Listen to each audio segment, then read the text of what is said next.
What happens when one of Hollywood's most respected actors faces off with a TV host who thinks he can trap him with loaded questions? What followed became one of the most explosive moments ever seen on Good Morning America. And believe me, you won't believe how far things went. Don't forget to hit that subscribe button and share your thoughts below, because this story is absolutely unbelievable. The lights inside the studio were burning bright that Tuesday morning as Denzel Washington took his seat in the soft interview chair across from Michael Strahan. The legendary actor had come to promote his newest film, but there was a strange energy in the air. Something about this interview felt off from the very start. Strahan had that look, the kind that hinted he wasn't planning to stick to the usual polite questions. "So, Denzel," Strahan began, leaning forward with a smile that didn't quite reach his eyes. "Let's talk about your new movie.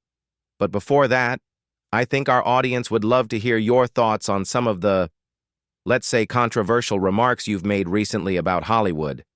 Denzel lifted an eyebrow, his expression calm but alert. "Controversial? I'm not sure what you're referring to, Michael. I've been pretty open in my interviews." "Well," Strahan said, flipping through his notes with exaggerated care, "you've been quite outspoken about certain things in the film industry. Some might say you've been, what's the word, ungrateful to an industry that's given you so much." The accusation floated in the air like a challenge. Denzel's jaw tightened slightly, but his voice stayed smooth. "Ungrateful? That's an interesting word choice, Michael. I've spent 4 decades building my career on honesty, discipline, and truth. If that makes people uneasy, that's their problem, not mine." Strahan leaned back, clearly enjoying the growing tension.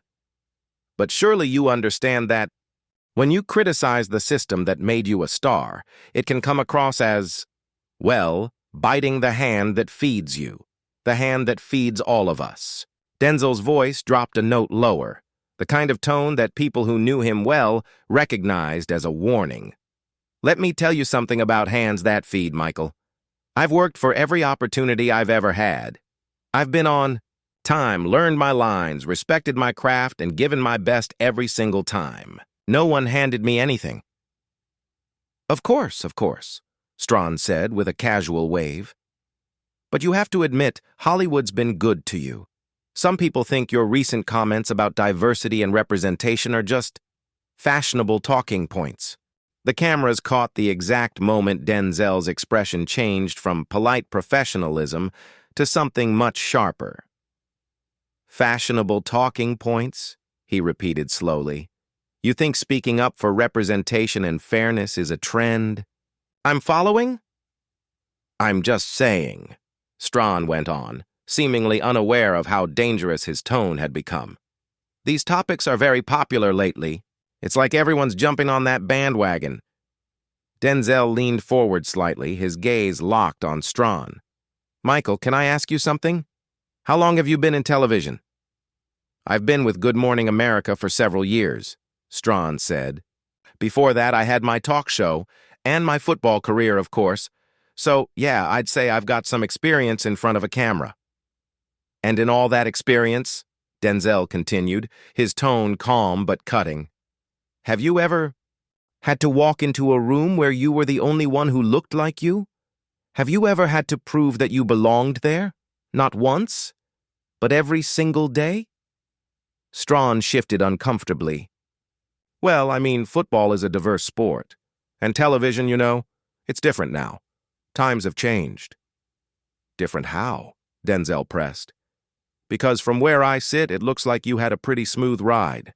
Star athlete, talk show, then morning television. Tell me, what doors were slammed in your face? What roles were you told you couldn't have because of who you are?" The studio was dead silent now. Even the crew had stopped moving, their eyes fixed on the tense exchange. "Look," Strahan said, trying to regain his footing, "we're here to talk about your new movie, right? Maybe we should get back to that." "Oh, now you want to talk about the movie?" Denzel asked calmly. A minute ago, you wanted to accuse me of following trends and being ungrateful. Which is it, Michael? I think you're misunderstanding my questions, Strahan replied weakly. I'm just trying to give viewers a balanced view. Balanced? Denzel echoed, his tone almost dangerous now. Balance would mean asking me about my work, my craft, the choices I make as an actor, the messages behind my films. Balance means respect. You wouldn't question another guest's integrity this way. I am showing you respect, Strahan insisted, but even he seemed unsure of his words. Are you? Denzel asked quietly. Because from where I'm sitting, it feels like you came here with an agenda, like you made up your mind about me before I walked in. The tension was thick enough to touch. Strahan looked off camera toward his producers, but no one moved. The broadcast continued live. I think you're being a little sensitive, Denzel, Strahan said finally, and everyone in the room froze. Sensitive? Denzel repeated, his eyes flashing. Did you just call me sensitive for expecting a basic level of respect? The room's silence deepened. Strahan had just crossed a line no interviewer should cross. You know what, Michael? Denzel said, his voice full of authority. I've been doing interviews longer than you've been in broadcasting. I've sat with Barbara Walters, Oprah, Charlie Rose, professionals who knew how to have a real conversation, not an ambush. Strahan's face flushed red. This isn't an ambush. I'm asking the questions our viewers want answers to. Your viewers want answers? Denzel laughed dryly. Or do you want a viral moment for your highlight reel? Because there's a difference between journalism and showmanship, and I'm not sure which one you think you're doing. I'm doing my job, Strahan said sharply, his tone losing its polish. My job is to ask tough questions, not toss softballs just because you're a Hollywood legend. Tough questions? Denzel leaned forward, his voice steady and powerful. Then ask me about my art.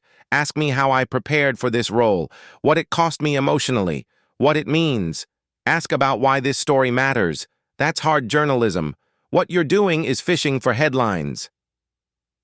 Strahan took a breath, clearly trying to steer things back. All right. Your new film deals with heavy themes. Some critics say it's too intense for most audiences. What do you say to that? For a brief moment, it seemed like things might calm down.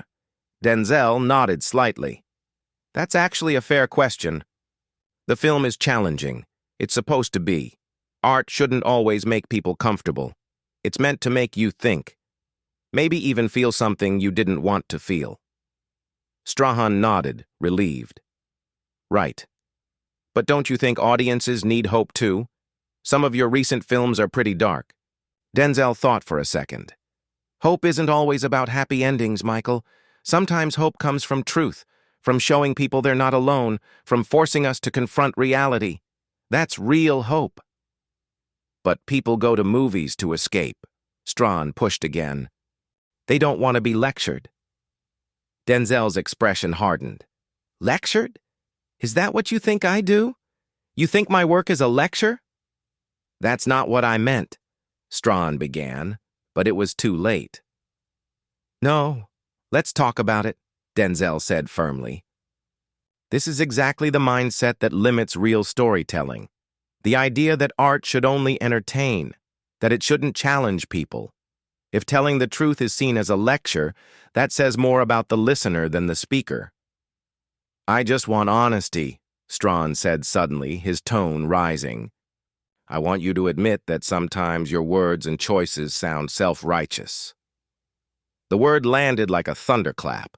Someone behind the camera gasped. Denzel slowly rose to his feet, towering over the table. Self-righteous? He repeated, his voice deep and controlled.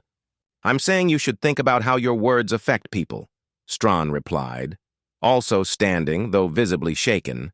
You have a platform, a responsibility to be more positive, more unifying. My responsibility? Denzel's voice filled the studio now. My responsibility is to the truth, to my craft, to the young artists watching who need to know you can succeed with integrity. My responsibility is to the people who trust me to be real. But what about not dividing people? Strahan shot back. Dividing them? Denzel asked sharply. Who am I dividing, Michael? People who believe in justice from people who don't? Because if that's the division you mean, then I'll proudly stay on that side. You're twisting my words, Strahan snapped. Am I? Denzel replied. Because it sounds like you're telling me to make people comfortable instead of honest. You want silence dressed up as diplomacy. They were now standing face to face, tension so high it seemed like the air itself could snap. Behind the cameras, producers whispered frantically about cutting to commercial, but no one dared interrupt. You know what your problem is, Michael, Denzel said quietly. You've gotten comfortable. You were handed platforms. And now you think that gives you the right to question people who've actually fought for theirs. I've earned my place, Strahan said defensively. Have you? Denzel asked. Tell me about the last time someone questioned whether you deserved to be in a room. Tell me the last time you had to prove you belonged. That's not fair, Strahan muttered. Fair never fair. Strahan's eyes darted to his producers. No one moved. Maybe we just started off wrong, he said. Maybe,